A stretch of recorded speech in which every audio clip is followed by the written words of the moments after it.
Okay, so I would say let us start. First of all, welcome back to the Colloquium. Happy New Year to everybody. Hope that it's going to be both personal and science-wise a very successful year. Today we have Scott Trager here from University of Groningen. So he did his PhD in astronomy and astrophysics at the University of California, Santa Cruz in 1997.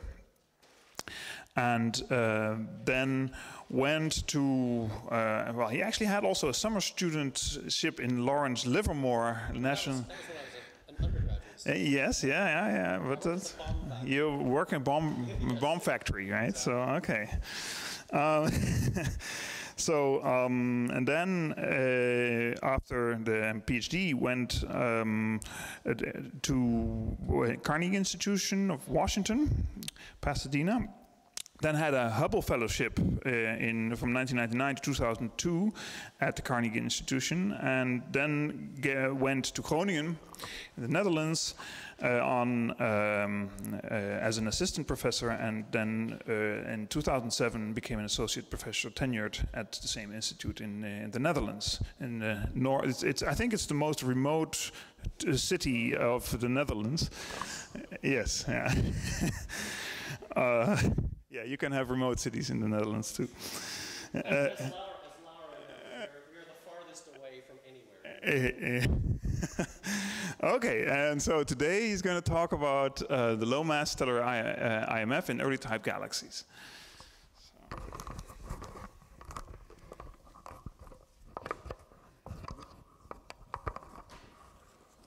Okay, thanks. I feel suddenly with a large weight around my neck, but actually I feel slightly like there are other people in this room who can explain certain bits of this better than I can. And so I'm going to try to do my best, but Glenn will have to excuse me when I talk about certain things. All right, I'm going to talk today about what we know about the low mass stellar initial mass function in early type galaxies. Now, we also know about the stellar initial mass function in other galaxies as well, but I'm going to concentrate on early type galaxies because that's what I know. And I want to start out every talk with the actual people who did the work. As a professor these days, I don't do anything. I just report on what other people do. Sometimes I think it up, but other people do the work. And I'd like to, in particular, point out my really quite excellent PhD student, Chiara Spiniello, who's on the job market and has applied for jobs in this very city. So if you're hiring her, well, if she's applied to you, please hire her. These people, my very good student, Yanping Chen, who's done some work I'll talk about at the end.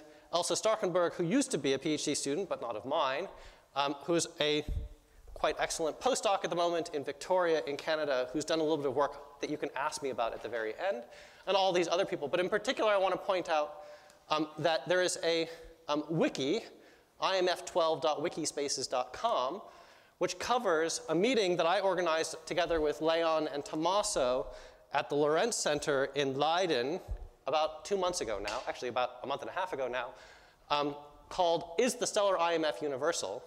And many of the points I'm going to talk about today are things that I learned actually at that meeting. So please go to the wiki. It is publicly open to read. It is not publicly open to edit, but if you need to edit something, let me know and I'll get you an ability to edit it.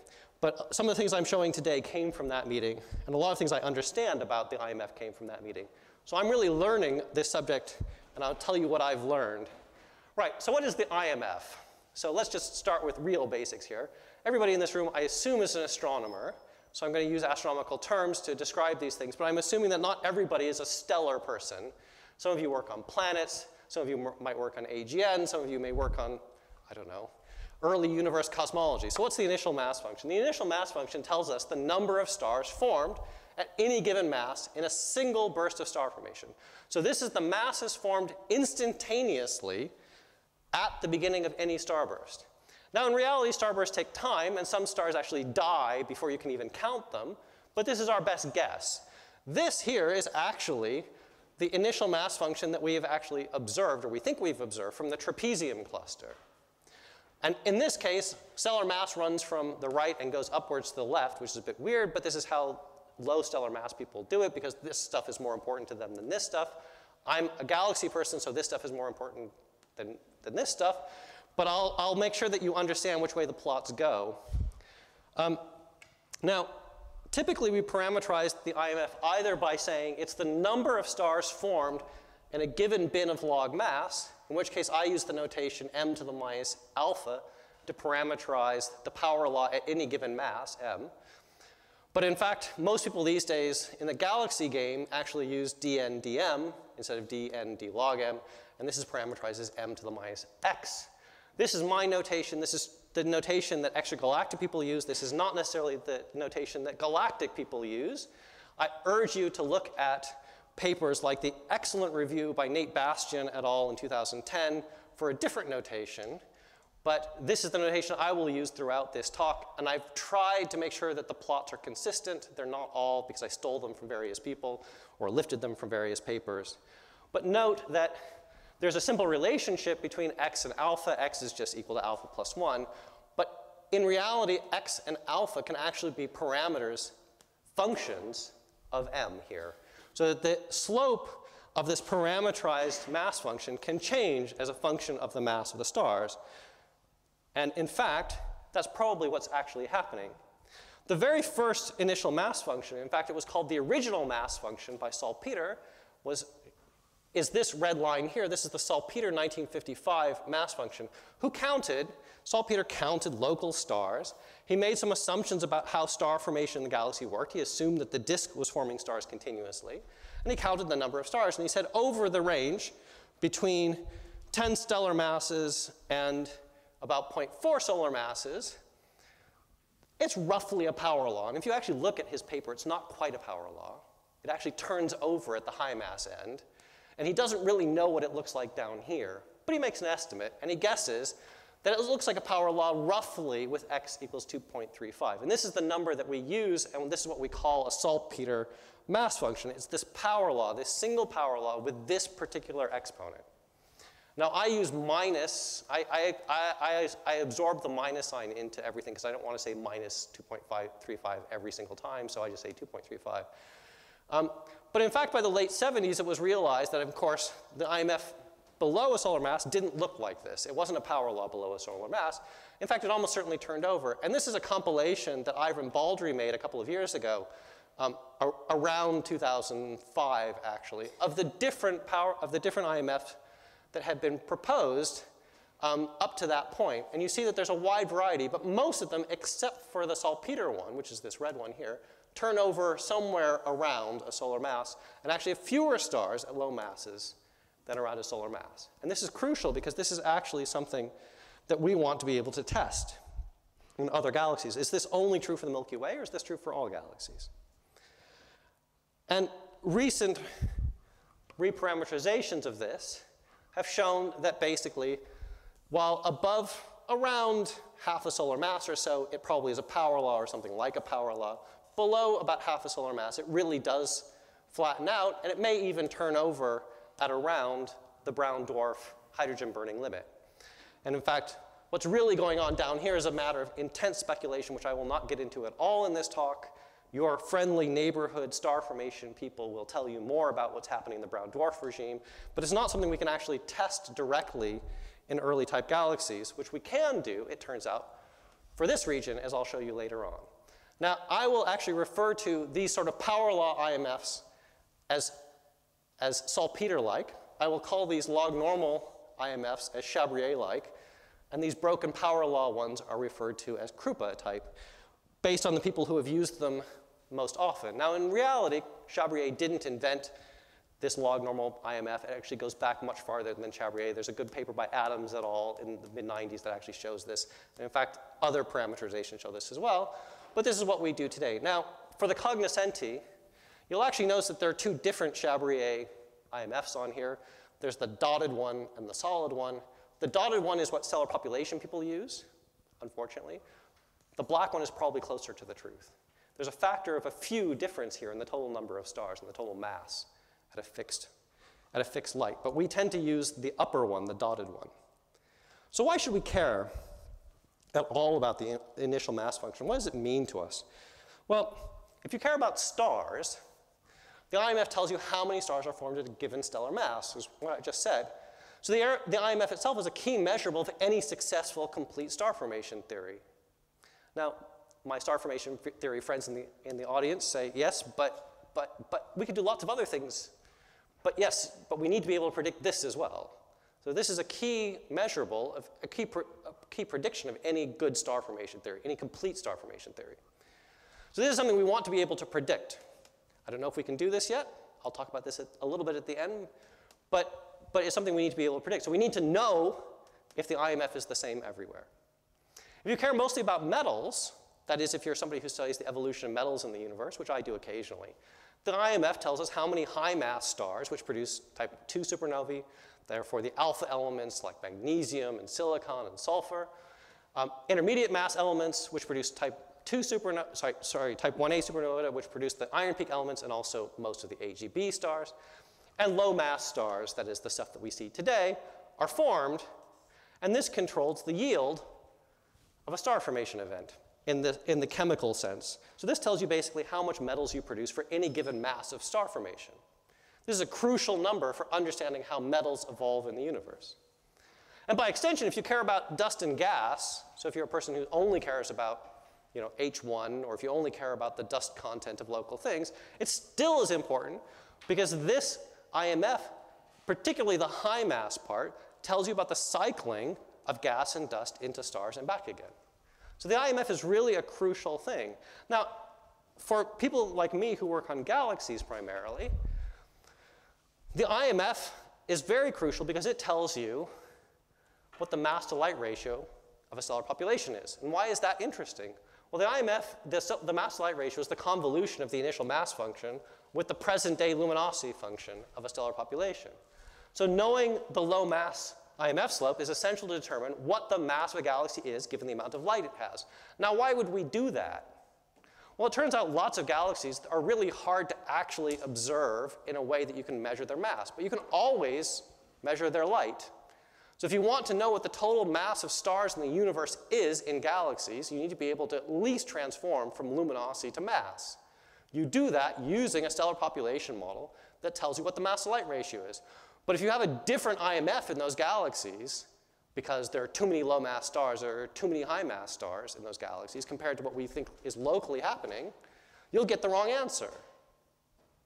So you need to know this. What's worse is that if you're a sort of person who actually wants to know what the dark matter masses are in galaxies, you actually need to correct for the fact that they have stars. So some people don't really care about the stars, they only care about the dark matter, but you need to get rid of those pesky stars.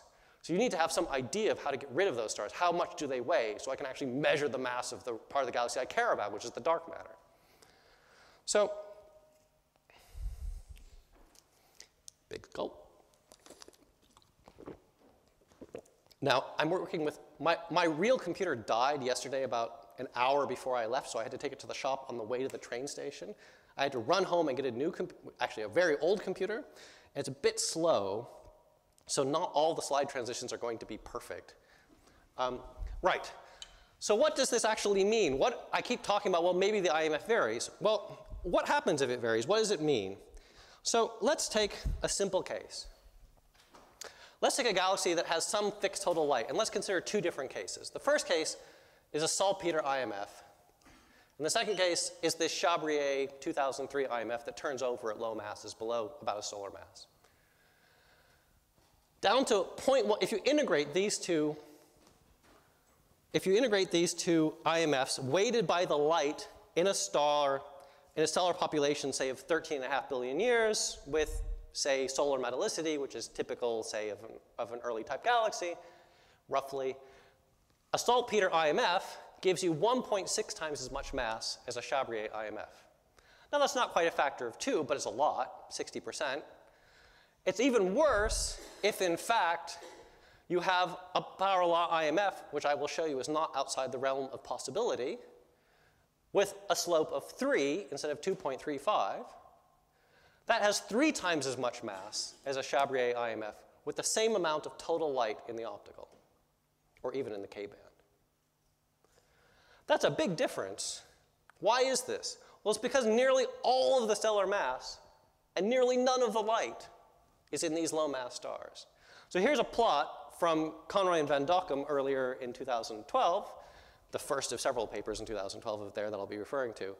These stars, in a 13 billion-year-old population, solar metallicity, you have to get up to half a solar mass to get 10% of the light. But at 10%, at half a solar mass, they contain 90%, actually almost 95%, of the total mass of the galaxy. So basically, all of the mass is in the low mass stars. None of the light is. Now, that's only true if you have one of these steep IMFs. But even for a Chabrier IMF, most of the light, and that's this is a Chabrier 2003 IMF here, even at half a solar mass, 55% of the mass is in the low mass stars.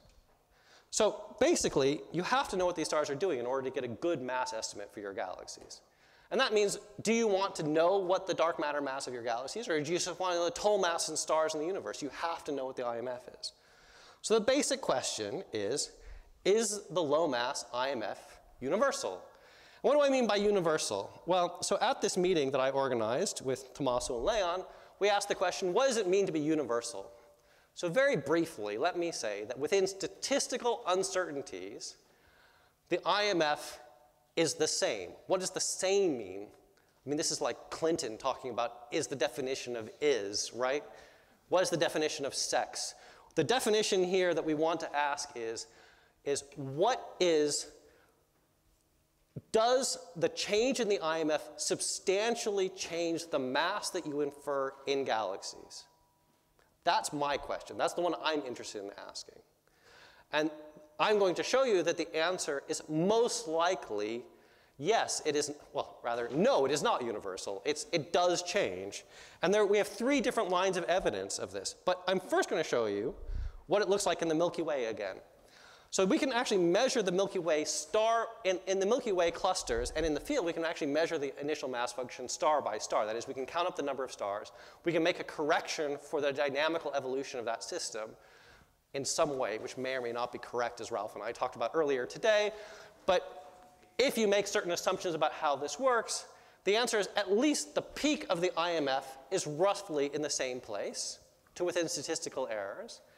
For clusters and the field and globular clusters, globular clusters are down here, open clusters in the field, star formation regions, you get basically the same, and the high mass slope is almost always the same.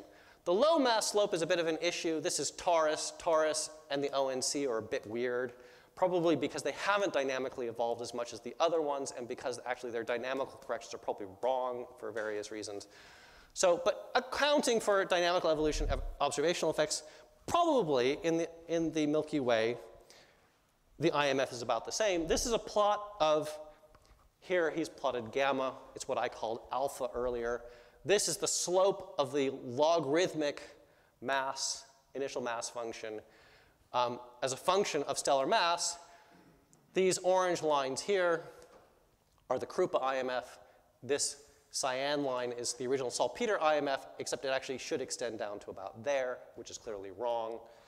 And this green line is the current Chabrier IMF, which I showed earlier, which is a bit less rich in these stars than others. Now, there are some funny things, like there are these guys out here, which are a bit weird. But in general, there seems to be a case that the high mass and in the local solar neighborhood, or at least in the Milky Way, is quite constant at a slope of 1.35 or 2.35, depending on how you count. And it changes with mass at lower masses, depending on whether or not you choose a broken power law or a continual change.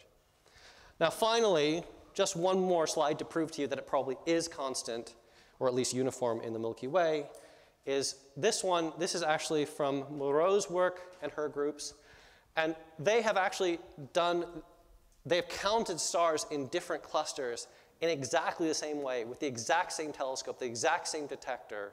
So there are no observational differences between these different studies. They're all exactly the same, and they've just been shifted in DND log M so you can see the differences.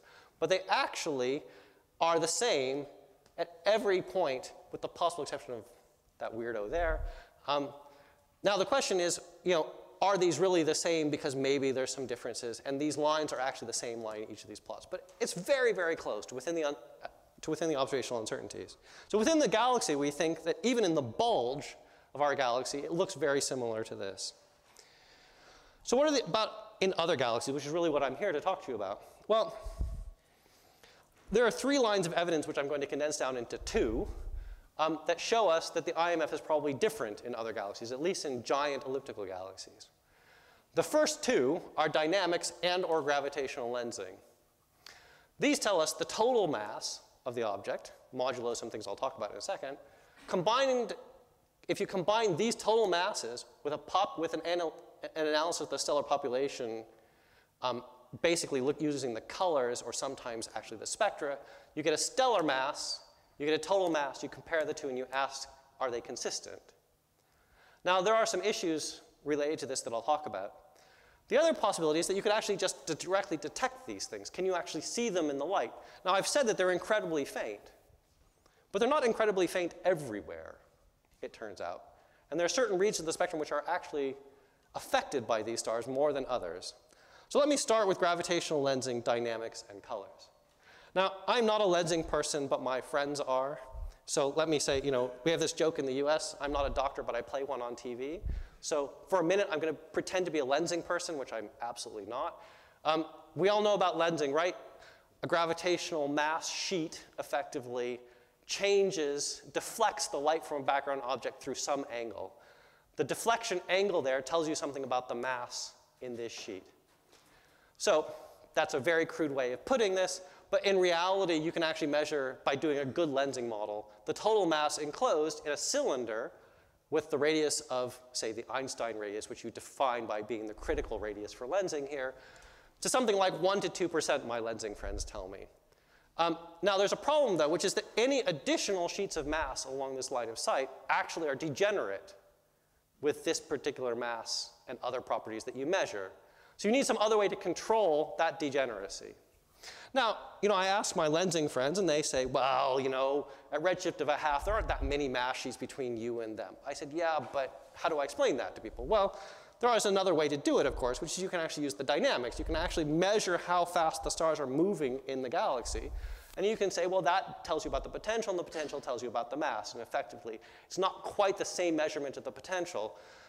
In reality, what happens is that the lensing measures the integral of the potential over some cylinder, whereas the dynamics, if you do it right, measure a weighted integral of the mass, weighted by the change in the dynamics, basically the change in the velocity field along the radius that so you need actually 2-dimensional, at least you need a slit across your galaxy to do this.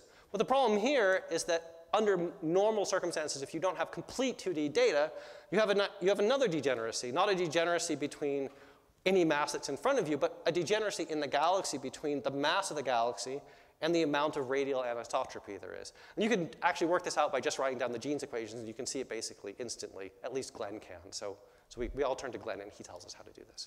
So, and so basically, you need tracers at large radii, or you need a lot of information across the galaxy to do this without having some other handle. But since we have both gravitational lensing and dynamics for some galaxies, we can combine them together. And together, they break this degeneracy, the 2 degeneracies that we have. We have the mass sheet degeneracy, and we have the mass anisotropy degeneracy, first from lensing, the second from the dynamics. And together, they provide 2 independent mass estimates, which then give you the total mass of the object and actually the shape of the density profile. If you combine the shape of the density profile with an assumed dark matter profile and an observed light profile, okay, well, a parameterized observed light profile, this allows us to actually get an upper limit on the fraction of stellar mass within the Einstein radius. In reality, it's actually a lower limit to the amount of dark matter. But we call it an upper limit on the amount of luminous matter, of stellar mass.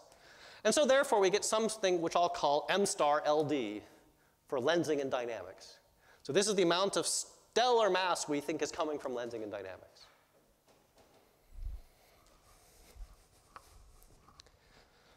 The next thing we want to do is we want to be able to measure how much we think the stars weigh by assuming something about the stellar population of the galaxy.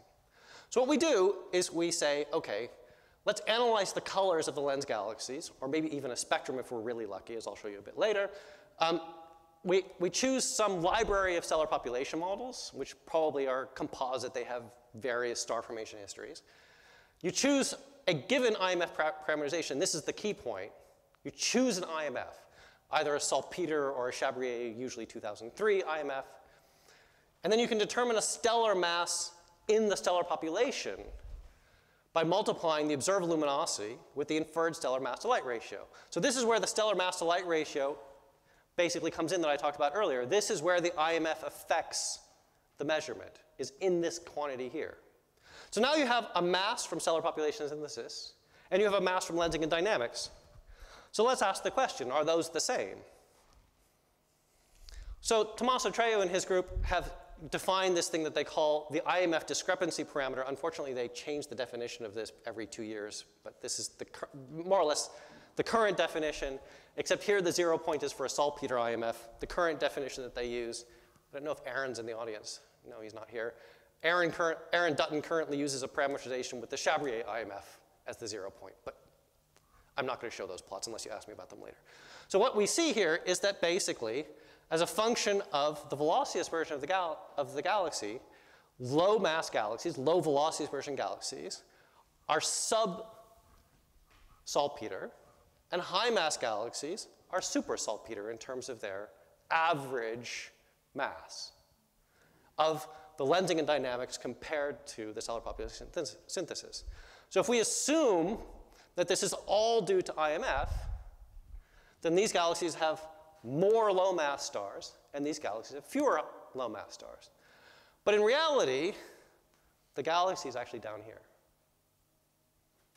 So I'll show that to you in the next plot. That is, the Milky Way is down there. So this is actually what, if you allow yourself some freedom to change the shape of the dark matter halo. So this is a normal NFW halo. This is a condensed NFW halo through adiabatic contraction of the halo from the baryons, blah, blah, blah, blah. This is an even more condensed halo. So these are basically steeper and steeper inner profiles of the halo. And this is where we think the galaxy is. That is the Milky Way. Yes?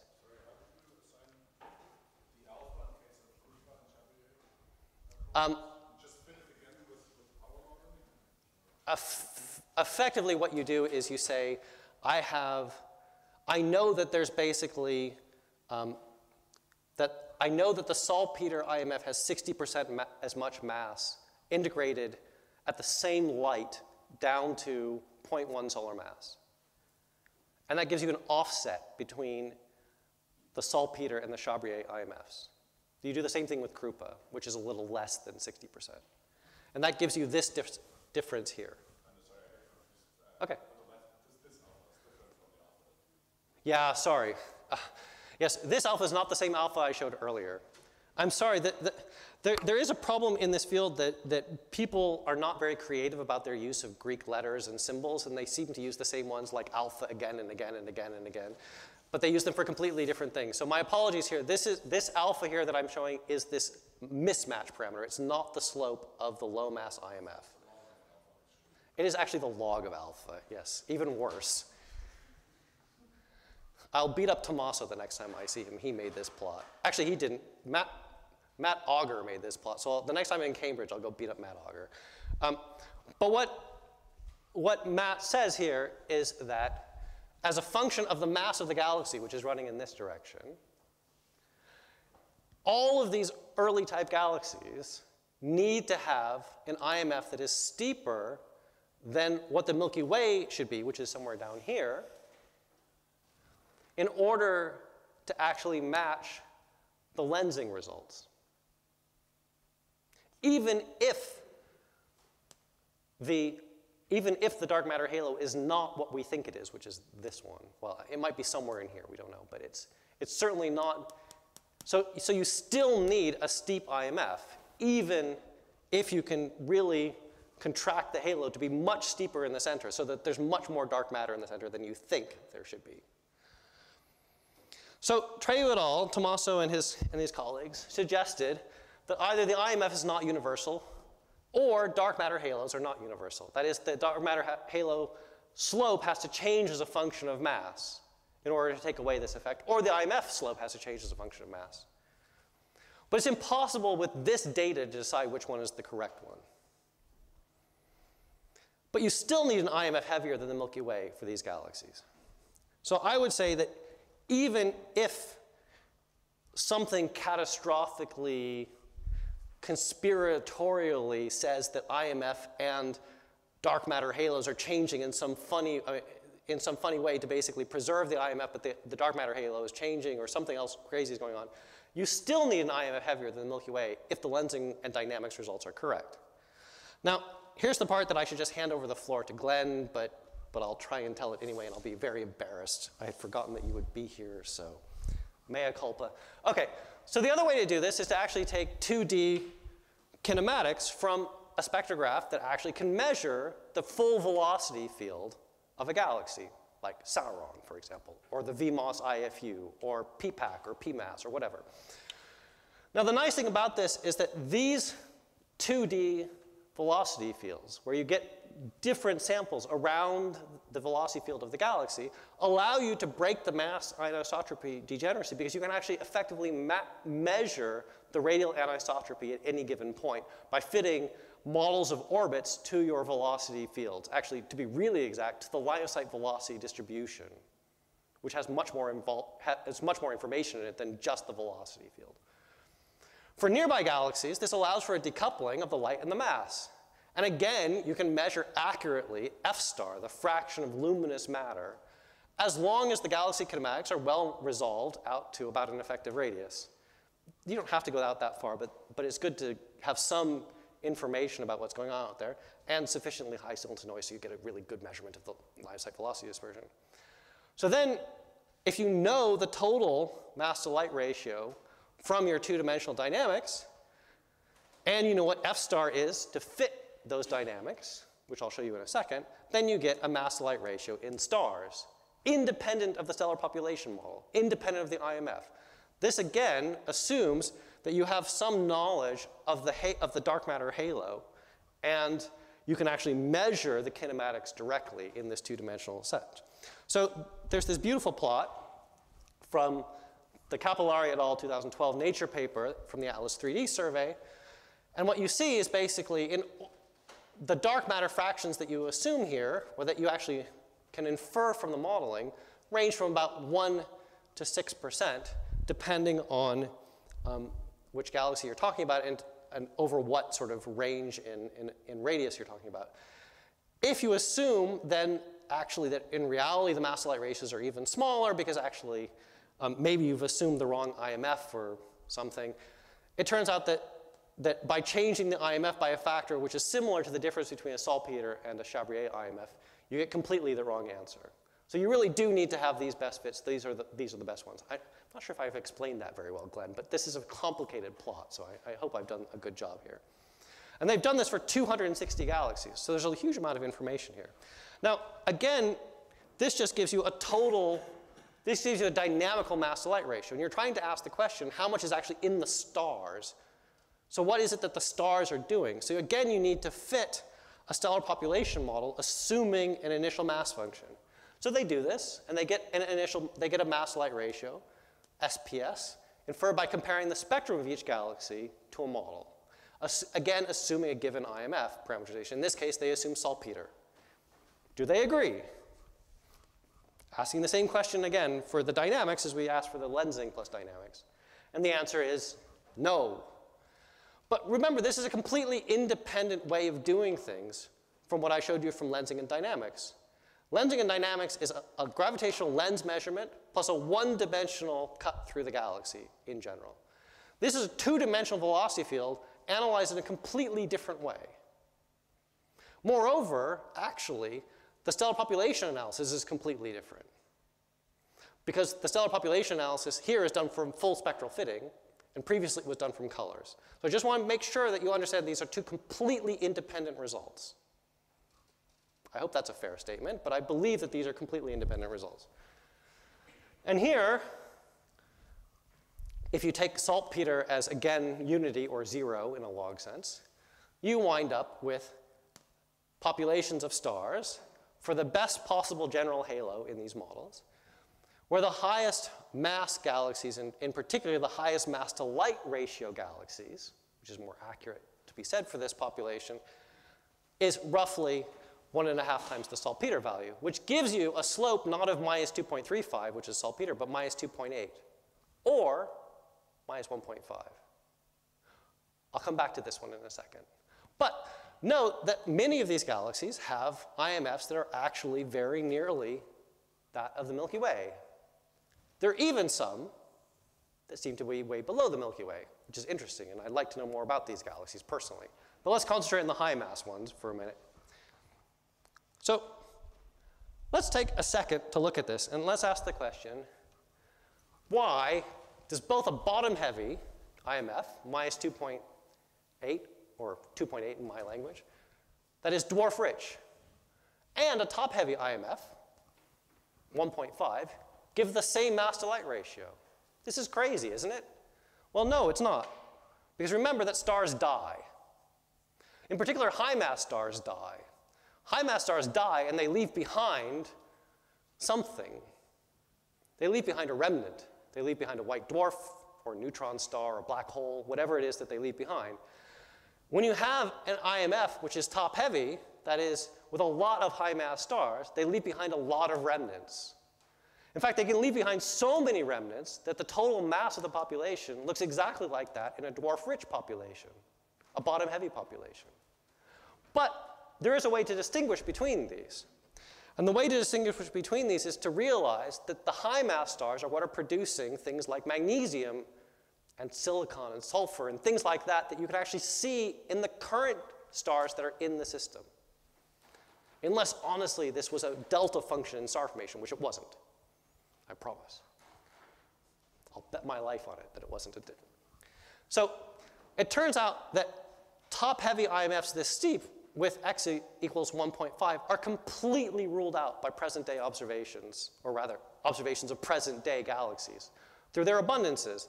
We have shown in Aragoni et al. 2010, he was one of my PhD students, that if you make the IMF this steep, you completely overproduce the amount of magnesium that you actually see in galaxies today. There is no way the IMF is this steep.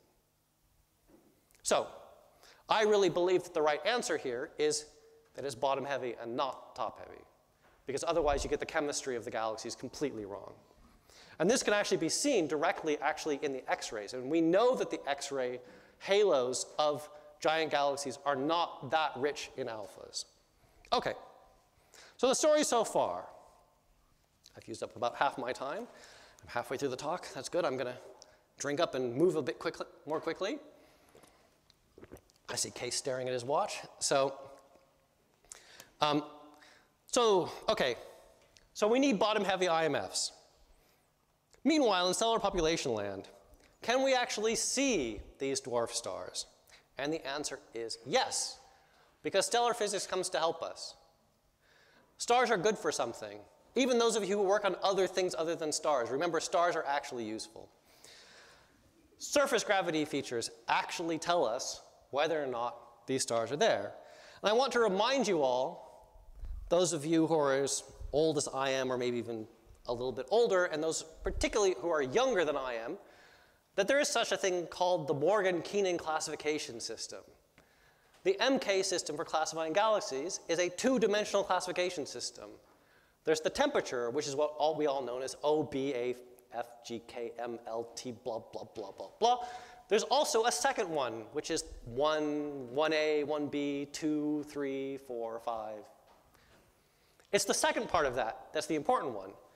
The MK classification system splits the classification of stars into temperature and gravity. We call it luminosity, but gravity and luminosity are the same thing. The way it does this is by measuring temperature-sensitive lines and gravity-sensitive lines. And here are 3 gravity-sensitive lines.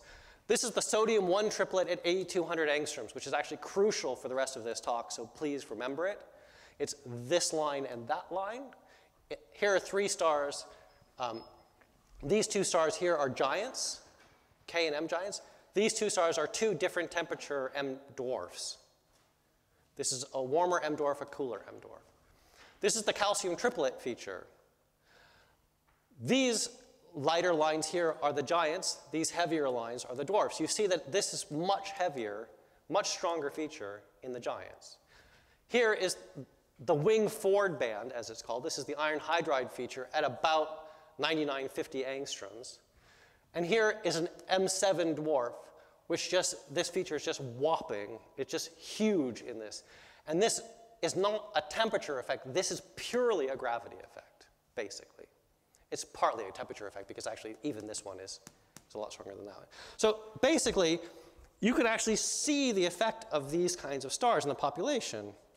And in fact, Spinrad was the first one to propose using this in real galaxies. Now, the idea actually goes back to Morgan himself in the 50s, and you can actually go read the Vatican Symposium in 1958 and actually see him talking about this. But High Spinrad was the first one to actually do this. Now, the problem was that the data wasn't very good, and that's actually been the problem up till today, is that the data hasn't been very good until about 2 years ago, because we finally got good red-sensitive CCDs on telescopes where we could use them. So what happens when you actually look at a real stellar well, here's a stellar population model from Charlie Conroy and Peter van Dokkum. And here is, in the red here is the difference between a saltpeter and a Chabrier IMF. In the black is an even steeper, an x equals 3 population divided by the Chabrier IMF. You can see there's huge differences here.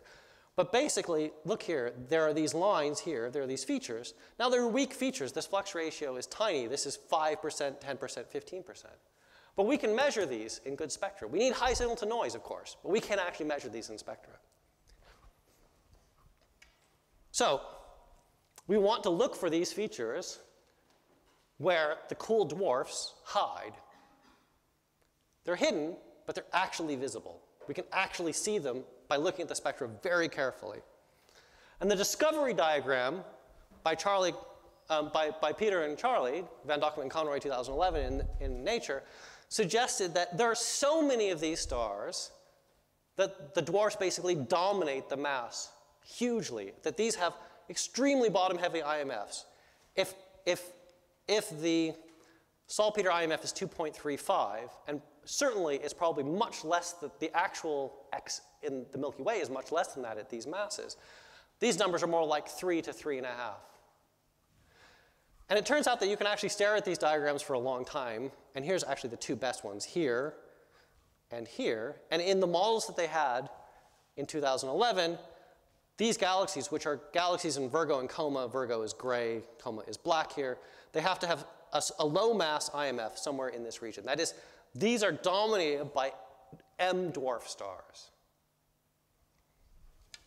Now, it turns out that x equals 3 to 3.5 was a little extreme. So the models have been recalibrated since then through a variety of methods, and they've done a much better job of fitting the spectra. And what they find now is basically that it's probably under 3, but they still do an excellent job of fitting the spectra. So here's magnesium, here is the sodium doublet region here, this is calcium triplet, and this is the wing forward band here. And if you're very careful about how you fit the spectra, you can actually measure this discrepancy between the mass to light ratio that you infer from the stellar population models and some other mass to light ratio. Here, they're comparing to a Chabrier mass to light ratio. So this is a different version than what I showed before, so this is relative to the Milky Way. And what they find here is that as a function of velocity dispersion, or even better, a parameter that relates to velocity dispersion but is actually a chemical parameter in the galaxy. This tells you about the amount of magnesium in the galaxy.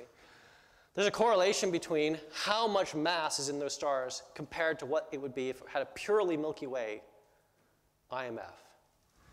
And the answer is high mass galaxies have many more dwarf stars that you can see. I want to be very clear here. We see these stars. It's not that we're inferring these stars through magic. Dynamical magic, lensing magic. We see the lines in these stars. this is such an amazing thing to me that when I first saw this plot, not this plot, but actually the previous one, I was the referee on on this current paper that's here. But the previous plot, the discovery plot, I basically threw away all of the work I had been doing up to that point and decided to concentrate nothing but on the IMF, because this is clearly the most amazing thing in stellar populations to come around for the last decade at least. Because you can see low mass stars directly in real galaxies. I never thought this was possible. So in fact, I convinced myself as a PhD student that it was impossible to do this. But that was because the data was so bad. But now we have much better data. And moreover, we've actually spent a lot of time thinking very much more carefully over the last decade, and certainly in the last 2 years, how to do this. Sorry?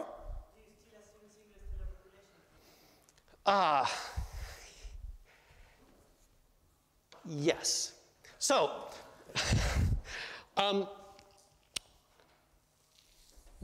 Chiara Spiniello has been working on trying to solve that particular problem. And Chiara has found that this is a problem that you wind up basically, if you have two populations with very different IMFs and different ages, and you add them together, they look like an IMF that has somewhere in between those two.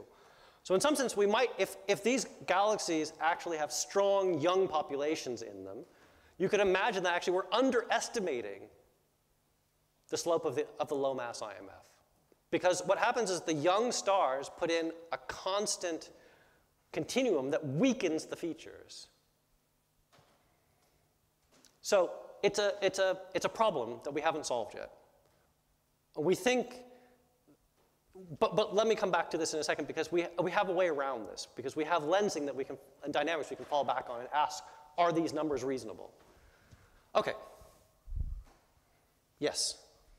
Let me skip this slide and go on to actually Chiara's work. So this is the stuff that Chiara has been doing. We've actually been trying to confirm that these IMFs make sense from the point of view of the dynamics and the lensing. So we've actually gone back and we've asked the question, can we do this fitting of the lines and see the actual dwarf stars? And can we then ask, do we get the same numbers in the same galaxies by using lensing and dynamics?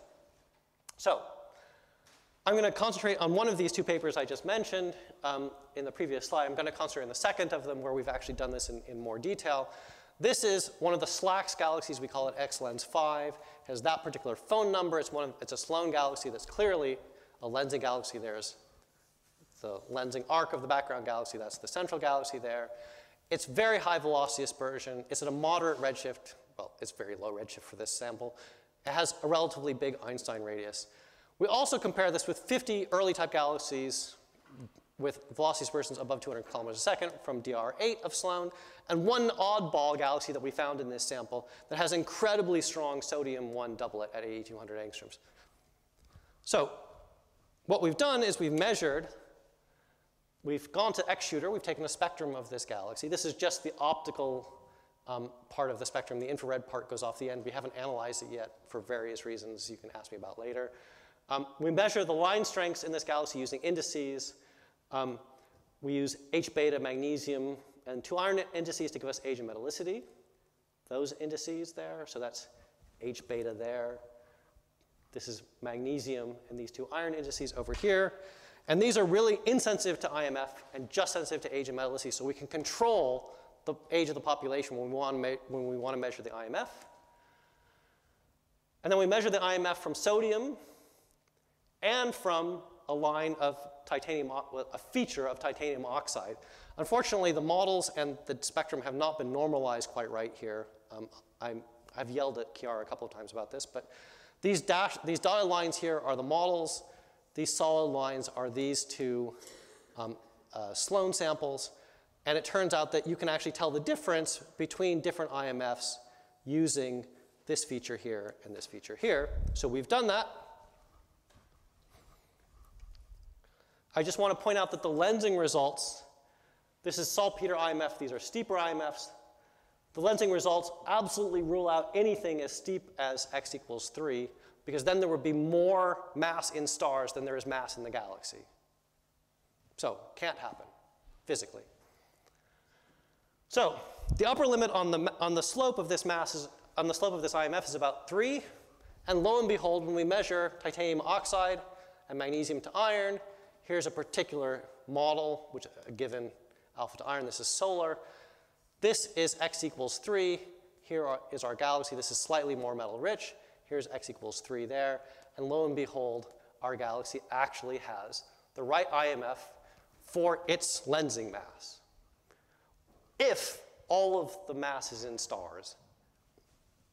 Okay, so the problem is, if we then measure sodium, something crazy happens.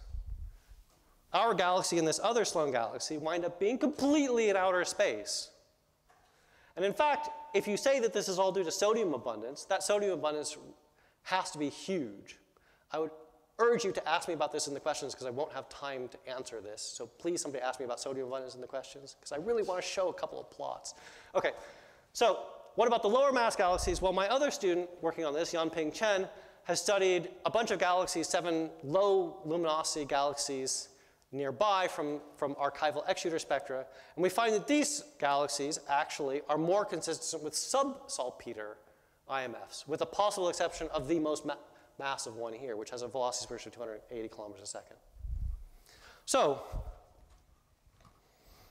recently, Charlie and Peter, as well as Ignacio Ferreras, and actually Aaron Dutton, but he never published this. It's actually in the paper, but it's not actually, there's no plot of it, have measured, again, something that looks like an IMF variation as a function of velocity dispersion. And they find from Sloan that there's a very good trend. This is seen in Ferraris' work, it's seen in Conroy's work, it's actually seen in this in unpublished stuff that Chiara Spiniello has done. So where do we stand? And I'm now over time, my apologies. That we have 3 lines of evidence that show us that there is something other than a Milky Way type IMF in high mass early type galaxies. We have gravitational lensing and dynamics and colors. There is a degeneracy here of the natural IMF explanation with the dark matter halo shape, but you still need something more massive, that is, more enriched in some kind of star that you cannot see, dwarf stars most likely, but maybe remnants, than a typical dark matter, than a typical Milky Way type IMF. 2D dynamics plus spectral fitting of the type of Atlas 3D need more mass in stars than predicted by normal IMFs for high mass galaxies. Low mass, intermediate mass galaxies are fine with a Milky Way type IMF from this analysis. But the high mass galaxies need 1.5 times at least more mass in stars. Stellar population analysis, we see the dwarfs directly, and we need many more than in the Milky Way. And this is consistent with these 2 methods. Now, we'd like to be more consistent with this one. We'd actually like to be able to go and do this directly, but I assume that the Atlas 3D people are trying to do this already. So here's my conclusion. The low mass IMF in early type galaxies is not the Milky Ways, so therefore the low mass IMF is not universal. Conclusion. 98% confidence. My confidence. So here's what's left over. There's multiple populations. That does worry me. Is this just a metallicity problem? We know that high mass galaxies are more metal rich than the Milky Way. There are lots of reasons to think that high metallicities could incur problems in our analysis in the stellar population sense. For example, we don't understand metal-rich M giants because we just don't have many of them around. But there are some in the bulge, so we're trying to get them. In fact, we're taking hundreds of spectra right now with X-shooter. My X-shooter spectral library survey is taking hundreds of these in the bulge. So hopefully we'll be able to answer the metal-rich M giant part.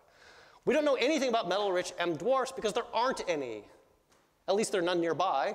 And we'll never see them in the bulge because they're much too faint. Unless you build 100 meters. Well, so if you go back to the owls concept, maybe we could see them there, but I haven't done the calculations. Another question is, do stellar population models give consistent answers? And I can tell you the answer to this question is no. And I'll tell you more about it if you ask me. And then finally, why do some galaxies have bottom-heavy IMFs and others don't? I'm going to stop there because I've already run over time. So thanks very much.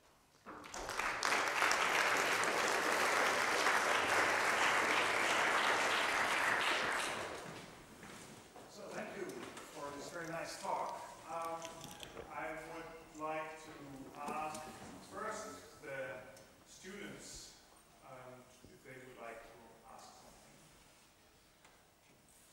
Please go ahead. So the question of the inferring surface gravity and temperature from Yep. the strength of certain features. So is this as simple with stars where we actually know the mass, or is this all theory? Because I mean, this really depends on the atmospheric model that we have. Right? Do you know how secure for these features that you're using, how secure these predictions are, or is this debated? Because every now and then it pops up something that we say, oh, we didn't know this yet. New atmospheric models now they predict something different. And if you forego the dynamical part, which has its own problems, if you say you want to rely on these features, then I would like to know how sure are you that these features actually, or other people, how sure are they that these features actually reflect correctly surface gravity and temperature? Okay, that's a very good question. The answer is I'm absolutely confident. And the reason is that I'm absolutely confident at solar metallicity, to be precise. And I'm absolutely confident at solar metallicity because the models that we make are based on actual observations of real stars. So what we do is we take a model of stellar evolution and we attach real spectra to those models to make our synthetic spectra. And we know that real stars have the particular gravities and temperatures that they have. Now, you could say, well, we don't trust those gravities and temperatures very well. But the truth is, within the errors that we care about, we actually trust them pretty well. And for the following reason, and this is the Charlie Conroy answer, but it's a good answer, so I'm going to use his answer.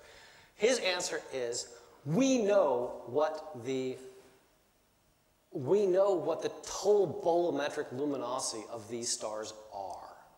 Because we can measure, for all of these stars, we can measure the full bolometric spectrum, basically. We can measure everything from the near ultraviolet to 3.6, 4.8 microns, whatever, using Spitzer observations, for example, or WISE. We know what the full spectrum is. If we know the bolometric luminosity, we can measure we can basically get the mass of that population directly if you believe the stellar evolution model. So you have to believe the stellar evolution model, but stellar evolution for M dwarfs, at least not incredibly low mass M dwarfs, is pretty solid. However, here's my 2% of uncertainty. We still don't know how much effect, for example, rotation and magnetic fields have on low mass M dwarfs, particularly on very cool M dwarfs. Worse yet, now here's the problem that the things we don't know. We have a library of M dwarfs, spectra, real M dwarfs that we've gone out and observed. But how representative are those M dwarfs? Some of those M dwarfs are young. It turns out those young M dwarfs have peculiar sodium-1 doublet features at 8200 angstroms, which is one of our main IMF indicators. However, I went back and checked every single M dwarf that was used in the synthesis of Conroy and Van Dokkum, and actually in the models of Vazdekas. None of them are young M dwarfs, not a single one. And I know that because I can actually look at, and I've actually checked with the people who are M dwarf experts, including people here in Heidelberg, and I've asked them, do you think these stars are young M dwarfs? And they've said to a star, no, they're not young M dwarfs, they're older than a gigayear. If they're older than a gigayear, we can use them because they don't evolve past a gigayear, effectively. So I'm not too worried about the M dwarfs. I am worried about the M giants, because M giant evolution, particularly asymptotic giant branch evolution, is one of the great mysteries, or at least one of the great unknown, how do I put this? We know generally what AGB star evolution looks like, but it's virtually impossible to actually model AGB star evolution if it's not a stellar, if it's not a solar mass, solar metallicity star. Because it's a hydrodynamic problem, fundamentally. And you have to model the whole star. And these stars rotate, and they have magnetic fields, and they have all sorts of atmospheric effects that actually play havoc on their interiors, and they have dust. And those alone should make you worried about M giants. Right? So again, the problem with M giants is that we have a library. We have a huge library now of M giant stars that we're collecting. But all M giants pulsate.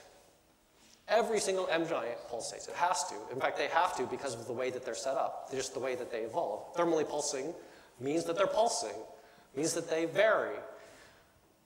If you have thousands or hundreds of thousands of these stars, you can probably make averages that mean something. But when you only have 100 or 200 of them, each individual star is contributing something to your population in a funny way. So let me stop there. This is my 2% of worry in the back of my head. So. Okay. Another student question? No? So it's open for everyone? So you talked mostly about current galaxies. Can you say a few words about your take on the IMF and you compared it to the Milky Way? So can you say a few words about your take on IMF variations in other later type disk galaxies or dwarfs or something like that? What about disk galaxies? So Dutton and his collaborators have looked at big bulge spirals with disks in their sample of lens galaxies from Sloan. And what they find is that, on average, the bulges are saltpeter. They have saltpeter type IMFs, maybe even slightly more steep than saltpeter. But the disks seem to have Chabrier type IMFs. However, there's a problem. The dark matter scale radius in this analysis is degenerate with the IMF discrepancy parameter. So it turns out that this spread here is probably even too small. Because if you don't know exactly what the dark matter halo is doing, you don't know what the disk mass is. So the current idea is basically that the bulges of spirals are saltpeter-like, at least for big bulge spirals, SA-type galaxies. And their disks are probably like the Milky Way, but we're not entirely certain. We need better kinematical data, preferably two-dimensional kinematical data on these disks to do this right. I'm hoping actually that the Khalifa survey can help answer this question, to be honest. Because I think the two-dimensional information that we need is in there.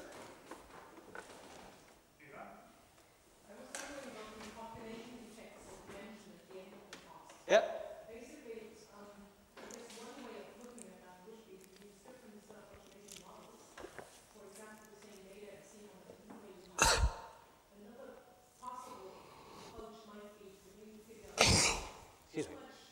how much wiggle space you have. If you take into account the overpopulations, you do not show up if you do something like fully spectral fitting. The C effects are so small. So if you just put in more and more and more, you actually alter things.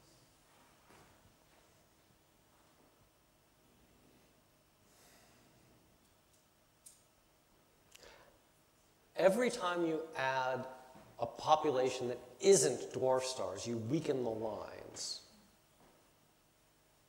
You weaken the dwarf-sensitive lines, the things that come from low-temperature, high-gravity stars. So if you add a population of old stars that have a Chabrier-type IMF, it turns out that what happens is you weaken the IMF that's actually there in that population that you're adding to. Does that make sense? I mean, is that your question? I'm still trying to understand. Now, the question about different models is a slightly different question, and actually that's this plot here. We've analyzed the Vazdakis models and the Conroy models, and we found that only for certain indices do they give the same answer. But for the sodium indices, they give completely wacky, different answers. And we're starting to learn that this is because it has to do with the details how you populate the spectra on the low mass extension of the isochrones. And there's a problem with the Vazdakis models. And Vazdakis' models are really state-of-the-art for everything except this particular issue. The Vazdakis models do not properly populate the low-mass IMF because they use a set of isochrones that don't actually go down far enough in mass. So, I'm not sure if I answered your second question well enough, though. So, but maybe we can talk about this afterwards. So, just small, just to confirm, in this, where you put the lower cutoff in your IMF is not an issue, right? It's not important to put it at 0.1 solar mass, 0.08 or 0.50. It does matter if you put it at 0.15 or 0.1, it turns out. That does make a difference. And it makes enough of a difference that it turns out that that's why, it's most of the reason why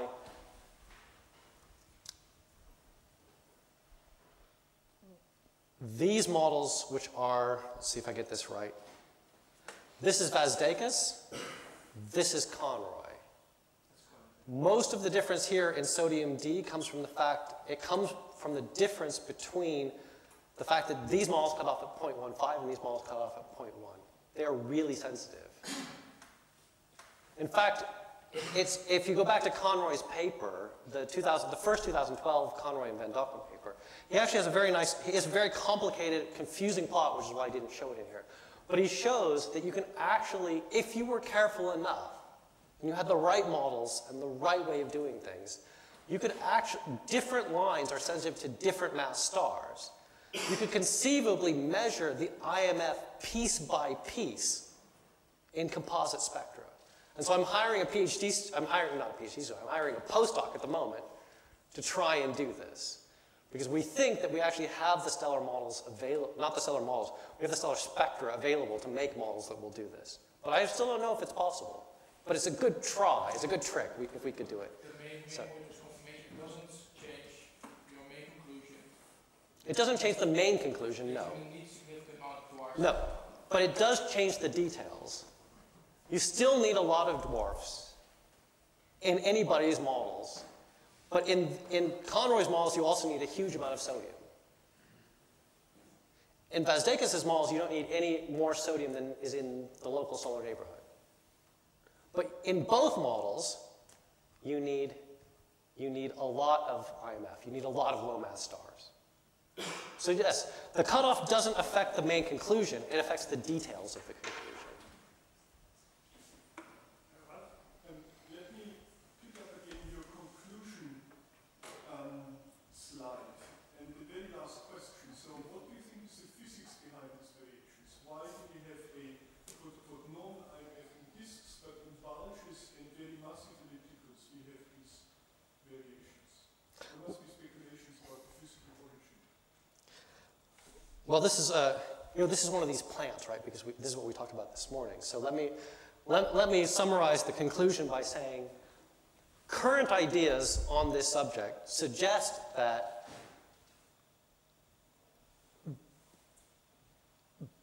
what's really happening is you're pushing the turnover mass down to lower and lower mass, such that basically that high mass end gets extended to lower mass. You can do that by basically changing the Jeans mass of the final thing that collapses. Yes, that is microphysics. Why should that stuff? I mean, you need a fraction of a parsec to make a star. This is a huge galaxy. So it's basically, it's how fast, it's related to the temperature of the gas from which you're forming the stars. And the idea is, and I've shamelessly stolen these slides from Phil Hopkins, that in a quiescent disk, you form the stars at low temperatures in the regions, 10 Kelvin. But in starburst galaxies, here are the antenna, the temperature is 7 to 10 times that, and in particular, the velocious version of the gas is 8 to 10 times that in the Milky Way. And this huge turbulence drives the Jeans mass down at the final collapse. So that's, you know the answer to this. But, so the idea is basically that the final collapsing object in these Euler-type galaxies is at a lower mass only because there's so much more turbulence that you can drive the densities in such a way that you get lower Jeans masses. Right? I'm going to leave it to you to explain that, though. Whereas in the Milky Way, that was a very quiescent process. So you can actually get to Jeans masses. Your final Jeans mass is actually higher because the density and temperature are different in the sense that the densities are, I guess, lower, the temperatures are higher. That's right. It's n to the -1/2 times t to the 3/2. Is that right? Or did I get the signs wrong? N to the 1/2 and t to the -3/2, or is it? Okay, right. So the densities and temperatures here, the densities are higher effectively, and here the densities are lower. And that pushes the Jeans mass around. That's the idea that we have in a way. It seems to be known that most of the stars we see are formed in such a Euler-type event, or is the majority coming from more distributed normal mode stuff? Well, in the early type galaxies, the idea is that you form the stars very quickly in Euler-type events. Whether or not you form them all at redshift of 10 in Euler-type events, or you form them all at redshifts of 2, or even at redshifts of 1 in Euler-type events, is sort of unimportant here. As long as you form them in Euler-type events, you get these high IMFs. At least that's the prediction of these kinds of theories. Is that real? I don't know. It's an idea. I'm not. You're far better qualified to talk about this than I am, I have to say. Okay, I would I would like follow-up questions. So then just one connections is collectively Euler, so you can just measure the spectrum of one nearby starburst galaxy and to observe the same IMF? I would hope that the answer is yes, but my worry is that the dwarfs then are so faint compared to the normal spectrum that basically your higher continuum from the hot stars has basically obliterated the features. But I don't know, maybe it'd be interesting to go and try. We need better data at 1 micron to do this. Your question is very short, and the answer is very short. I'll try. Well, it's following up on the starburst hypothesis, because if ellipticals form partially by that initial starburst and then accretion of smaller things, that probably accounts a lot on the mass. There should be a strong gradient in the dwarf to giant ratio. So in the outer part of ellipticals, you should not have an excess of dwarfs. And that's exactly what they do to spectra, right? The very cores of the brightest ellipticals. Yes, but that's why we have Khalifa. Well, you won't get the same with the noise. I don't know. I have a master's student starting in 2 weeks to do this. This is something I need to talk to both of you guys about, actually. So So the gradients are interesting. they're very interesting. They're very interesting. We don't know the answer yet.